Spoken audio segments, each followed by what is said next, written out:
Push the enemy back sector by sector and destroy the objectives. What's going on, Notepads? I hope you're doing great, and thank you for tuning into my video. It's your boy Delta, and I'm back with another one. It took me a while, but hey, work with me. I'm trying to get back into the groove of things here. So, most of you know that Battlefield is literally on my favorite games ever list. Maybe I should make a video about that. I've featured the game on this channel through 2 of its past releases, and well, if you saw my last video, Battlefield 2042 will make the 3rd. So what does that mean? Am I officially a Battlefield 2042 stan? Will I have 1,000+ hours in it like I have on Battlefield 1? Why don't we talk about that a little?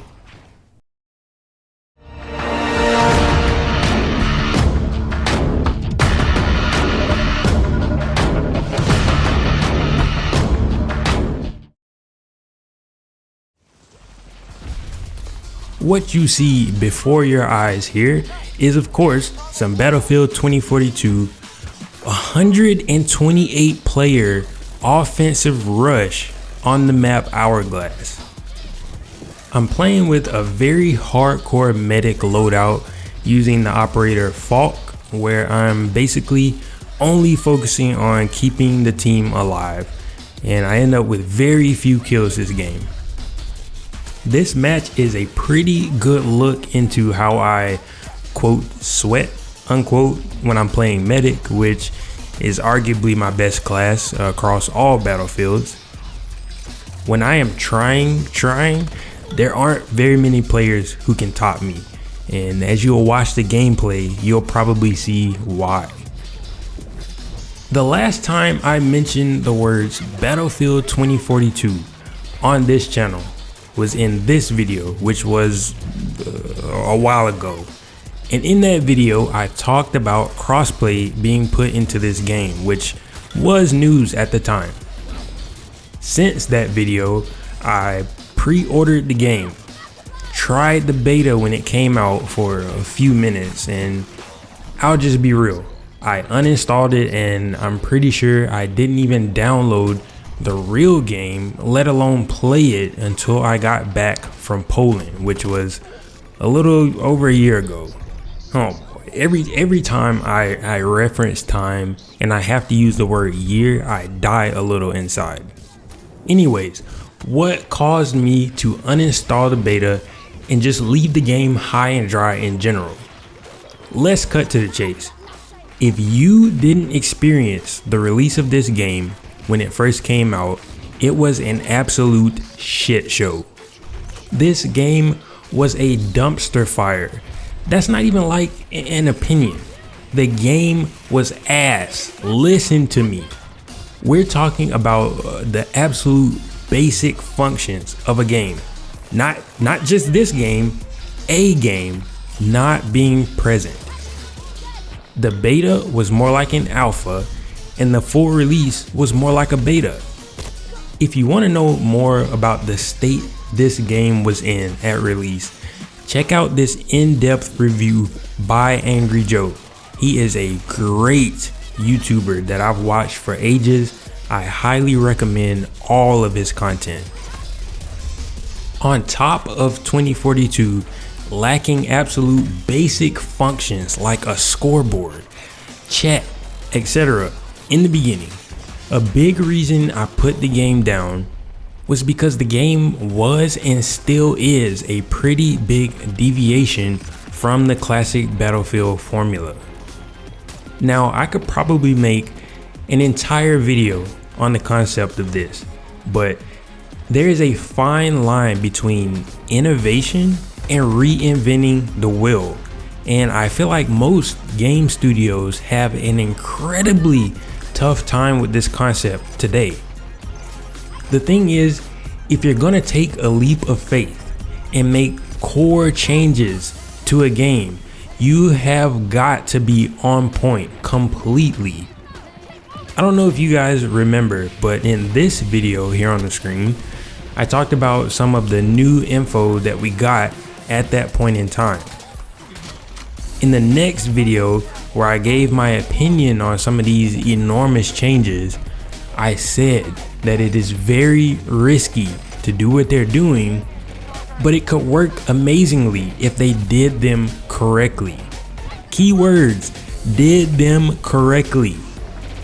Well, let's just say they could have put a lot more work and a lot more thought into what they were doing.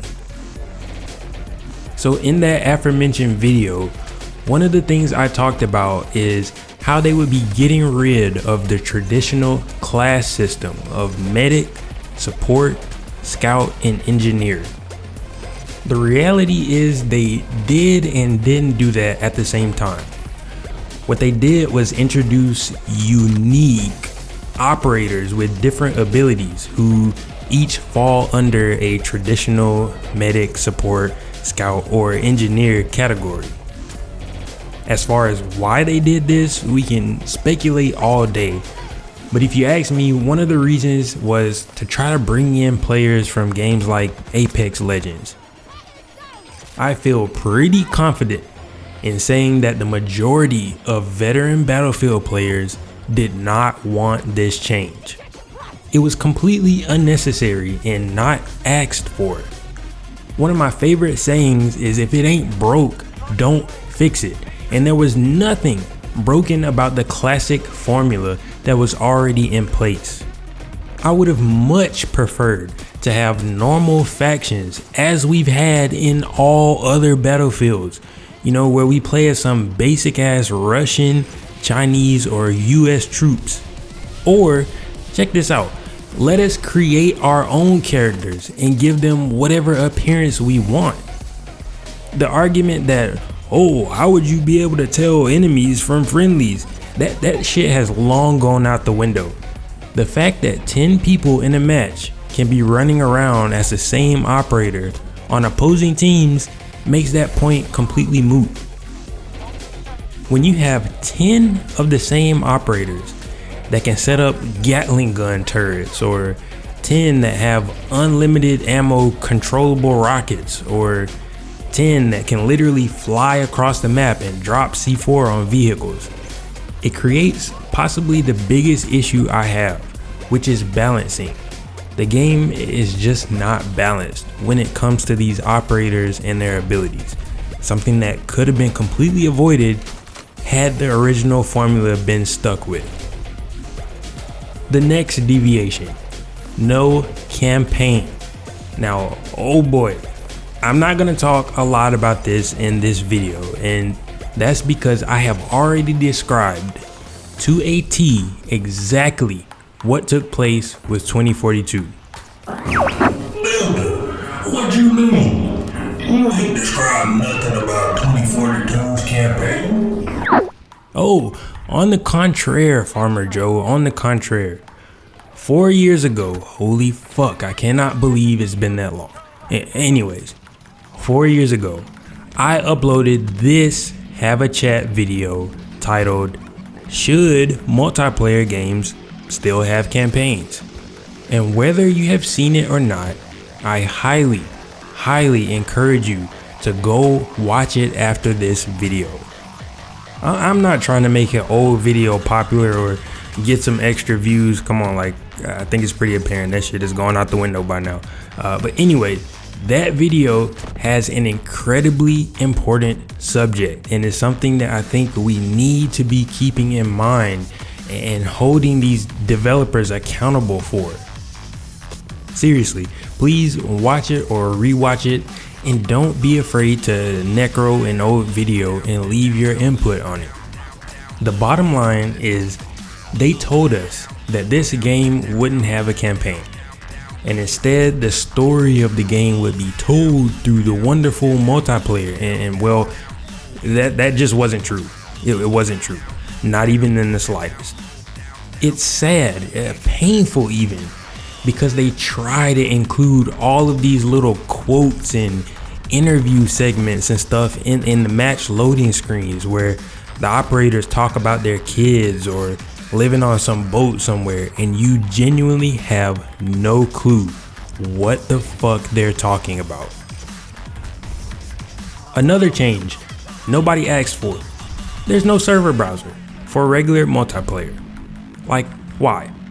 What was the point? What was server browser hurting?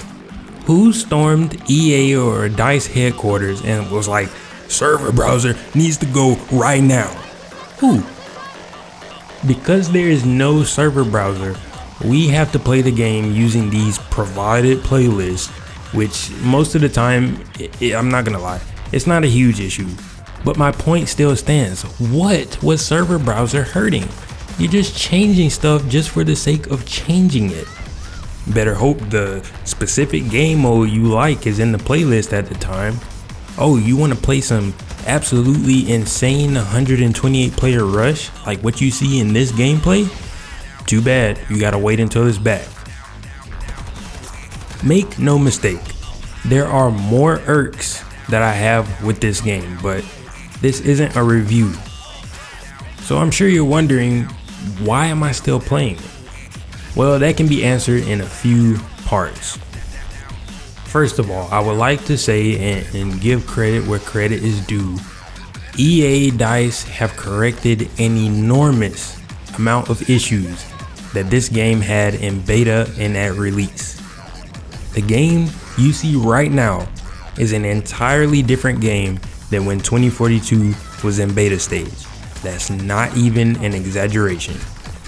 So while the game is still a huge deviation from the original formulas of Battlefield, it at least works at a bare minimum.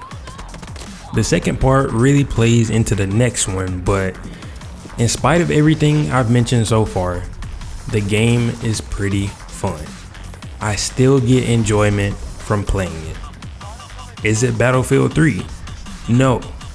Is it Battlefield 4? No. Is it Battlefield 1? No, it's not even close to any of those in terms of enjoyment. Like I said, this part plays into the previous one, and it's quite simple and very sad at the same time. That part is, it's all we've got.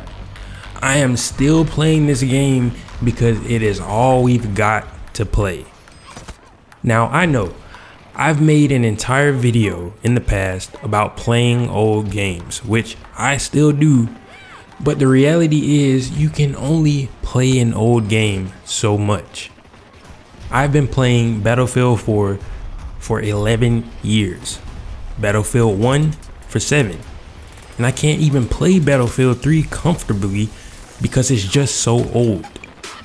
While I stand by my statement that Battlefields 3 through 1 are more fun, no one can deny that they are mechanically outdated. If they re-released any of these classic Battlefields with modern mechanics, I promise you, you would never see me on this game and likely any future releases again. Are you a Battlefield veteran? If so, what do you think about this game? Maybe you're new to the franchise and you see things from a fresh point of view. I'd like to speak with you about it in the comment section below.